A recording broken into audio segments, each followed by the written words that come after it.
Today's October the 31st. Today we'll look at a time when Israel and Judah worked together.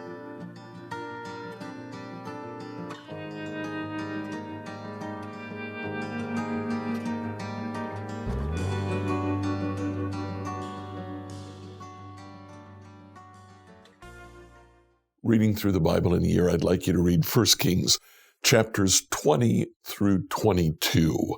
Now, in this passage, we see the attack of Ben-Hadad of Aram. Aram is just another name for Syria. Ben-Hadad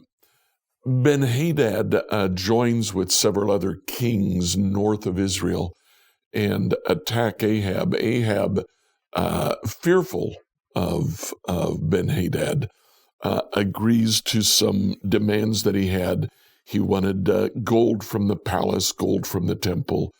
Ahab said, that's okay. Remember, this now is the temple of Baal in Samaria. Then he said, well, when I come, Ben-Hadad said, when I come, I'm going to look through your personal house. I'm going to look through the houses of the key leaders in Israel, and I'm going to take their money too. And Ahab said, no, can't have that. So we'll go to war.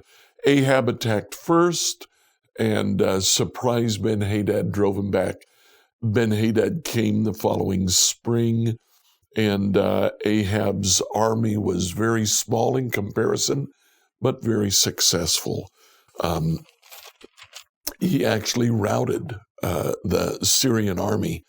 And at the end of it, Ben-Hadad came to him and offered peace. Now, the Lord had told Ahab, destroy Syria, or they'll come back to be a problem. He didn't. He made peace with Syria. The prophet finds Ahab and condemns him. He says, you will die as a result of this. Now, Ahab gets all out of joint. He dresses in burlap. He's sad. He goes home. His wife, Jezebel, sees him sad.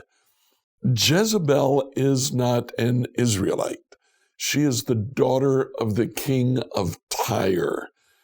And she looks around and says, what would make you happy? And Ahab says, I don't even have a pretty garden to walk in like Naboth, who lives close to us. Jezebel has Naboth killed. She takes over that vineyard that Naboth had. And this cheers Ahab up. But it incurs the ire of the prophet Elijah. Elijah now prophesies to Ahab and Jezebel, you'll die because of this. Well, in chapter 22, the last chapter that I wanted you to read, Jehoshaphat, who is king in Judah, goes to Ahab and says, let's fight together. Let's, Ramoth Gilead, the king of Syria, has taken Ramoth Gilead. They've never given that back. Let's go get it. Ahab says, good, we'll do that. So they join together, but Ahab may be ringing in his mind the words of Elijah the prophet, says to Jehoshaphat, let's confuse him. You dress like me and I'll dress like anybody in the army.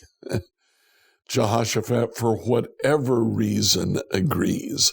Well, Ben-Hadad, when the Israelite and Judean armies come against him, Ben-Hadad says, what I want you to do is focus on the king of Israel.